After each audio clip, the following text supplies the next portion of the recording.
Okay, so I have a new strategy. I'm gonna tell you to go like, subscribe, comment right now so that you don't forget. It's the beginning of the video. Go do that. Now. Seriously. Go. Now.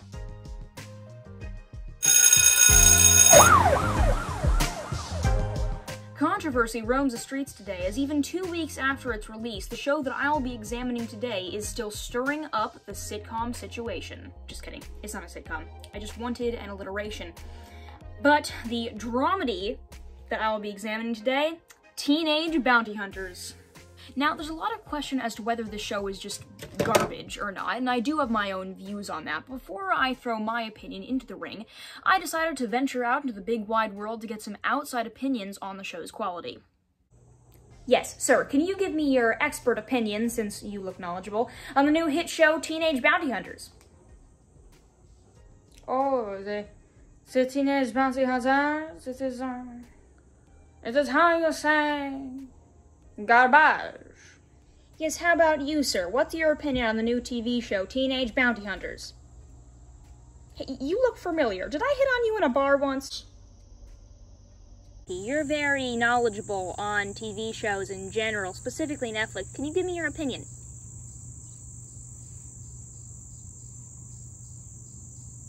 Okay. Was it me, or did the first guy remind me of someone? Never mind.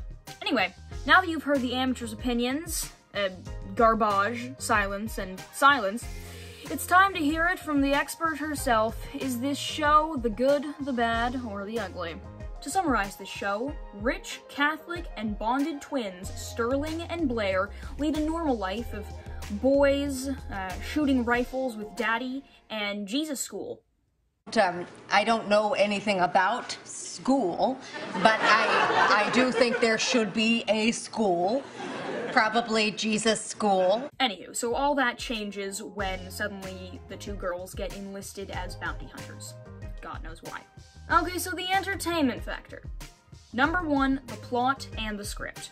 So I'm grouping these two things together because they are pretty different topics, but in this case they require the same explanation. If you have not seen my Jane the Virgin review, please go watch it because it provides some context as to my next comparison. In that video, I explained why Jane the Virgin, the show, is so good because it openly admits its insanity and uses a modern setting with a classic telenovela style, and uses it to its advantage for purposes of comedy and double the insanity in the end. The whole thing with that show is that the main character, Jane, growing up, was obsessed with and frequently watched telenovelas, and then, as an adult, her life becomes like the telenovelas that she loves. In terms of the plot in Teenage Bounty Hunters, it's the same thing. It's like the show is so openly insane and random and makes no sense on purpose for comedy, and again, in the end, double the insanity. It's the same with the script. Some parts sound like it was written by a child. Who cares? It's random, ridiculous, and totally whack, but awesome. The difference between the plot and the script between these two shows is that thing about Jane's life mirroring the telenovelas that she loves in Jane the Virgin, and things just happening out of the blue in Teenage Bounty Hunters. What you gotta realize is both strategies, context for insanity and randomness for insanity, are both great if executed correctly, and both shows have executed both strategies correctly. If you've seen both of these shows, you probably think I'm super weird for even trying to compare them, but actually they're more alike on a concept level than you may think. And I'm really just trying to demonstrate that the show isn't bad because it's unrealistic. Jane the Virgin is totally unrealistic too, but it gives context for that insanity so that it presents itself as obviously for comedy. And in Teenage Bounty Hunters, the humor isn't handed to you from context, sometimes you have to search for it. But it's there, and it's great. Okay, factor number two, the acting. I think the funniest thing about this show is that the actors are actually really good, but they're working with this wacky script, so it comes out to this great combo where the actors are just kind of rolling with it, and again, it's this great combo between good and bad, and eventually it's just good. 3, the romance. I really love the romance in this show. Oh, and I should probably just give a little disclaimer. There's some X-rated content, so don't watch with your kids unless you want to have some awkward conversations. If you do, it's a great icebreaker. Anyways, another thing that this show has in common with Jane the Virgin is both shows explore sex in religion. Except this show explores it with high schoolers instead of adults. It's not just sex though. It's relationships, sexuality, friendships, they're all explored under the roof of Christianity.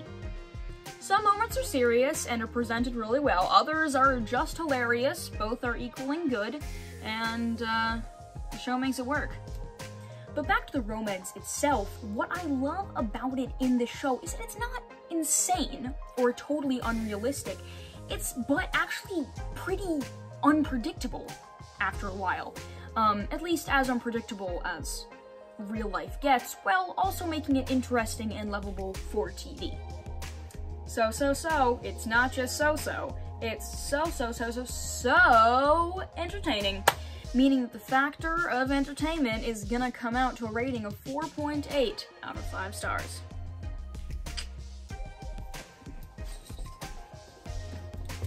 Sorry, forgot my tea. But moving on. Morality.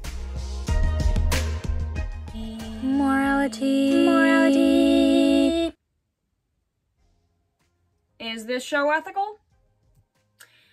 Well, it does take place in a Southern Christian environment. It's careful about its use of humor and just general usage of heavy topics such as racism, sexism, and homophobia. So that being said, is it racist? Nope. Is it sexist? Nope. Is it homophobic? No! You'll see what I mean. But in general, the show doesn't just accept these topics, it embraces them and often seriously faces them in a really great way. All summed up, the morality factor comes out to a total of 4.7 out of 5 stars. How the show has affected me. So watching the first episode of this show had me making this face. Watching the second, third, and fourth had me going like 6th, 7th, 8th, 9th, 10th, and final.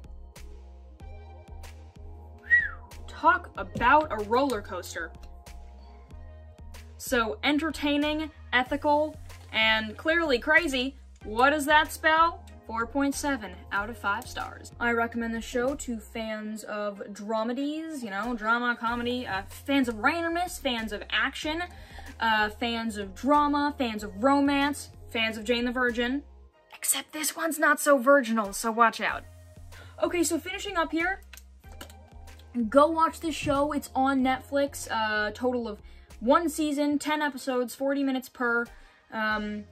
You know, don't let anyone tell you it's bad. It's not. But then again, you know, decide for yourself. But make the right decision. Just don't forget to comment, like, subscribe, etc. as previously stated. And even if you didn't like this video, or don't like the channel, do it anyways if you like me. And even if you don't like me, don't think of it as doing it for me. Think of it as doing it for the greater good. Netflix. And I will see you next time on a channel that is going nowhere. Not even mine per se. Any channel that is just nothingness, I always just kind of pop up in the background like little whack-a-mole.